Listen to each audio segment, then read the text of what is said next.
Pemirsa, Wakil Gubernur Sandiaga Uno berjanji akan hemat dalam menggunakan dan juga menyusun anggaran pendapatan dan belanja daerah RAPBD DKI Jakarta. Informasi selengkapnya kita akan bergabung dengan Cikal Mutazam dan juga juru kamera Andini Anissa dari Gedung Balai Kota Jakarta. Cikal, bisa diinformasikan bagaimana langkah Pemprov DKI Jakarta dalam menyusun RAPBD DKI Jakarta? Ya, dalam tahapan menyusun RAPBD DKI Jakarta tahun 2018 ini memang diperlukan beberapa proses setelah kemarin sempat berdiskusi dengan DPRD DKI Jakarta. Tadi kami sempat menanyakan bagaimana progresnya kepada Wakil Gubernur DKI Jakarta, Sandiaga Uno. Ia tadi sempat menyatakan bahwa memang APBD DKI Jakarta 2018 naik sekitar kurang lebih 3 triliun rupiah. Namun ia memastikan bahwa anggaran yang sudah direncanakan kemudian yang nantinya akan dialokasikan oleh Pemprov DKI Jakarta adalah murni untuk kepentingan warga DKI Jakarta, terutama untuk masyarakat dengan kemampuan ekonomi yang dikatakan rendah. Ia tadi menyatakan bahwa dari APBD yang dialokasikan nanti yang akan diprioritaskan adalah di berbagai sektor. Yang paling utama adalah yang pertama adalah sektor pendidikan, kemudian kesehatan dan juga beragam fasilitas untuk pencegahan bencana yang terjadi di DKI Jakarta. Dan ia pun terus menegaskan bahwa beberapa alokasi anggaran yang akan dimasukkan ke dalam APBD DKI 2018 nantinya akan terus dievaluasi dan juga akan terus berkomunikasi dengan DPRD DKI Jakarta agar nantinya anggaran ini tepat sasaran. Dan berikut kita dengarkan bagaimana pernyataan dari Wakil Gubernur DKI Jakarta, Sandiaga Uno. APBD itu naik 3 triliun karena pendapatannya naik, pembiayaannya juga naik.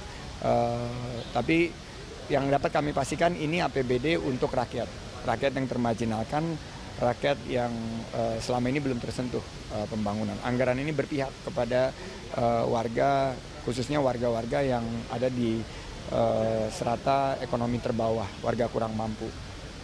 Jadi ini yang kami pastikan. Kalau ada masukan dari masyarakat, dari LSM, dari NGO, sangat diterima. Tadi yang sudah saya sebutkan bahwa 3 sektor akan menjadi prioritas utama bagi Pemprov DKI Jakarta.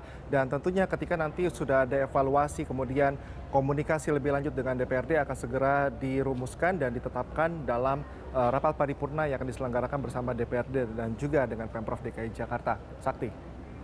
Ya, sementara itu, Cikal, terkait penertiban PKL Tanah Abang, apa solusi dari Wakil Gubernur DKI Jakarta Sandiaga Uno?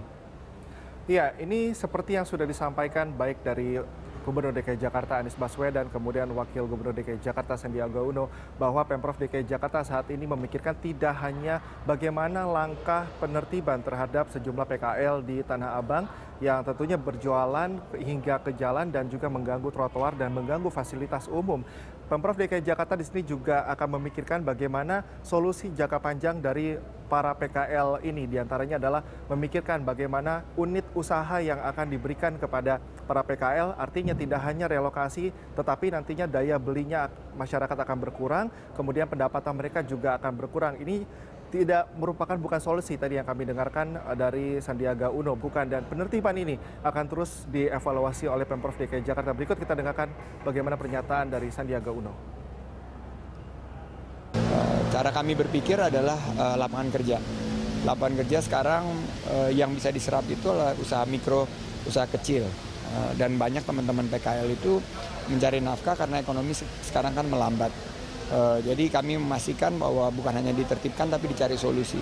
Jadi disinilah bagaimana bauran kebijakan itu harus dihadirkan. Jadi policy mix yang kami hadirkan, bukan hanya penertiban tapi juga penataan. Jadi ini yang jadi PR buat kami. Terima kasih Ombudsman, dan saya tidak ingin berpolemik di media ya. Karena bagi kami partisipasi dari Ombudsman ini luar biasa sekali. Kami menerima masukan dan kita nggak baperan, kita nggak mau korban perasaan. Kami pastikan bahwa masukan tersebut menjadi poin terpenting kami untuk memperbaiki lebih baik lagi ke depan.